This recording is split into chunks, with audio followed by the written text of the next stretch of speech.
right to shut the laptop, silence the phone, and reclaim your time.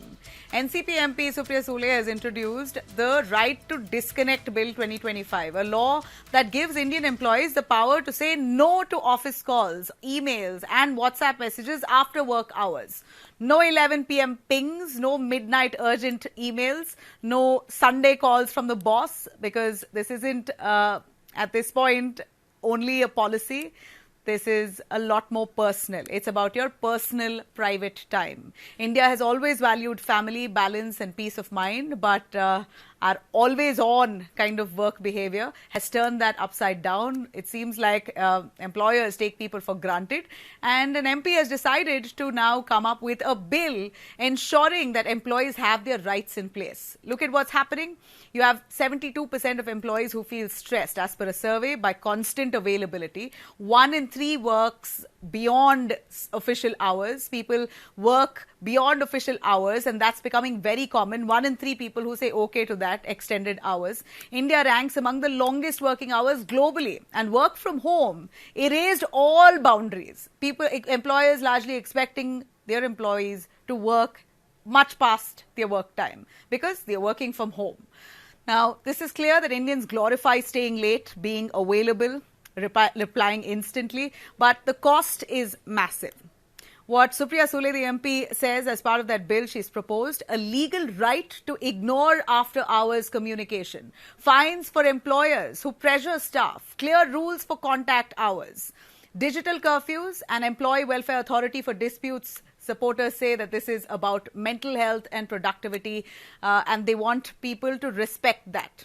Families deserve their time as well. Humans deserve breathing space. But there's also pushback at the same time. India works across time zones. So startups now will find it very difficult to ensure flexibility. Industries like IT, media, BFSI depend on late hours. Implementation could get quite messy. And remember, this is a private member's bill. Such bills rarely become a law. But Supriya Sule has tried. She's presented it, and she's hoping for a good debate and possibly passing of it.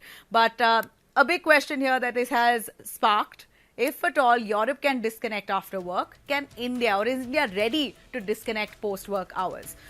Well, let's hear it. Supriya Sule, who said it.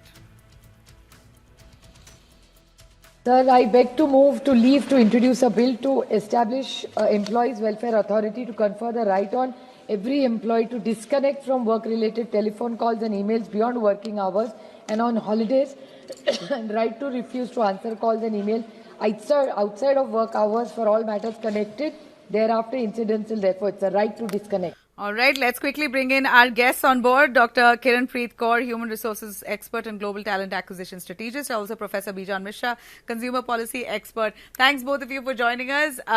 Kiranpreet, would you want to give us your take? If India enforces a right to disconnect, how will global business operations adjust? And do you think Indians are ready? As much as we say that Indians must have the right to do it, you'll have a lot of Indians who still say, well, I'm ready to do it for that extra buck. If they're willing, if they're going to be paid extra, maybe this should be allowed.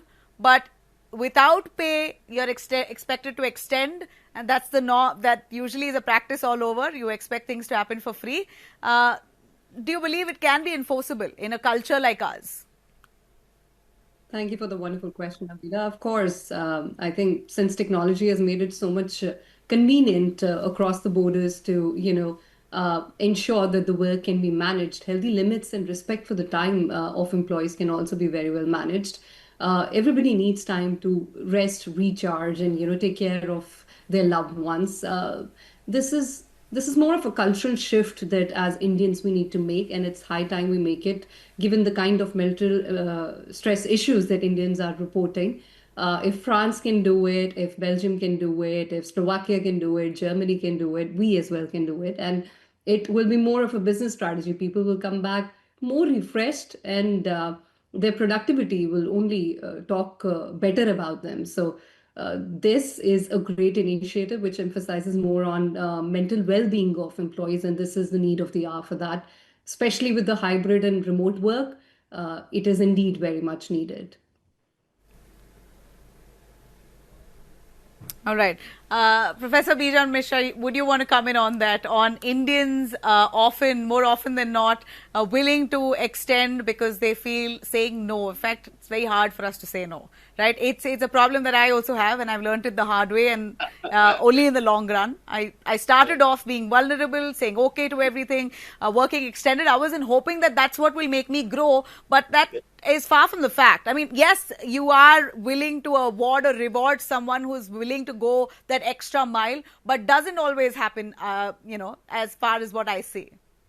So, Ravina, I was expecting this kind of an opening remarks from you, and I know that you would get a smile with this bill, because this bill actually brings in a high dimension of employee welfare. You see, your health is paramount. You can't, negotiate on your health. Nabila, you will agree with me that, you can't stress yourself to that level that you become victim of avoidable diseases. You become victim of mental agony, mental health. And today, there are more than 70% of the population suffering from non-communicable disease like diabetes and other disease burden which are avoidable. So, it's a great bill to be brought, the private bill as we call it. But the issue is whether it will get legislated or not. That needs to be seen, debated. But of course, it's a good move. It's a good move by a constructive thinking, positive thinking parliamentarian, and that also a lady, to bring in such a welfare bill. I think it's in the right direction. And what the most important thing, Namila, is we have a huge amount of unemployment in our country. So this bill will also give opportunity to the unemployed to get employed in a productive manner.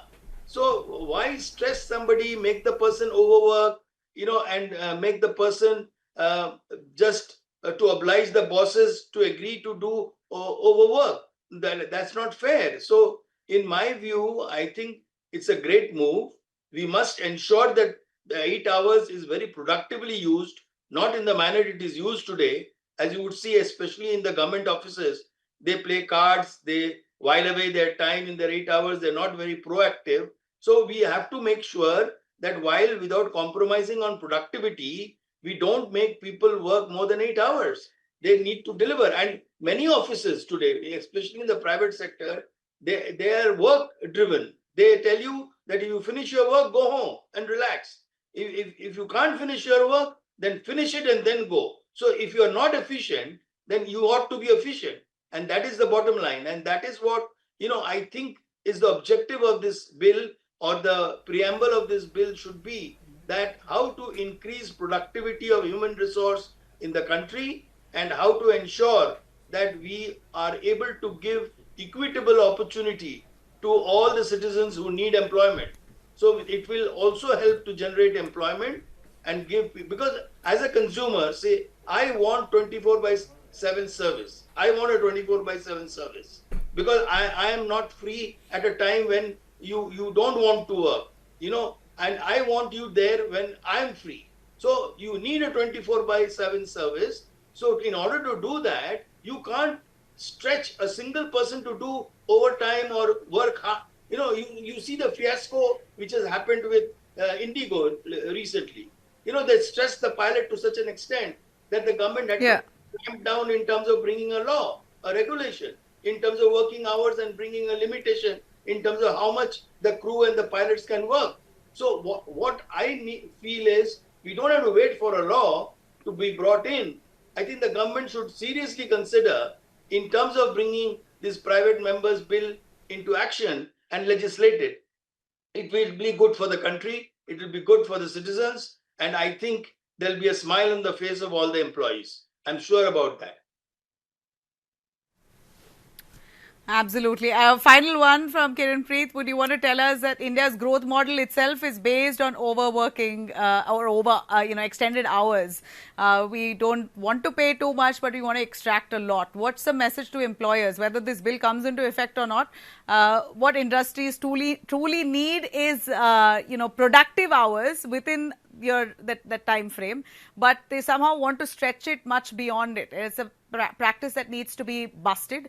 Tell us your view on employers and how they could probably take a inspiration from this bill. I think employers need to really look around globally and learn from the leaders. Right to rest should fundamentally exist for everyone across. I mean, organizations, in other countries, for example, in Germany, like Siemens and some more, they are following the same practices just because it becomes a legislation compulsion, a compliance for various other countries. Why not in India? I mean, absolutely, it is required. A lot of countries started back in 2017. Some even made it only available for government employees, then later realized that it needs to be extended to private organizations as well, and they're wonderfully handling it all together. So growth never stops by giving rest to individuals who have done their due in the working hours that are set by the labor law. But in the end, all we look forward to is a mental satisfaction. Everybody is going out to work to achieve something. It cannot correspond to a burnout, complete burnout, where they forget to live only. So my end submission would be that labor laws have already been amended so much. I think this one more addition will add a lot of peace all across industries. All right. Thanks very much, Dr. Kiranpreet and Professor Bijan, for joining us on this much needed topic here.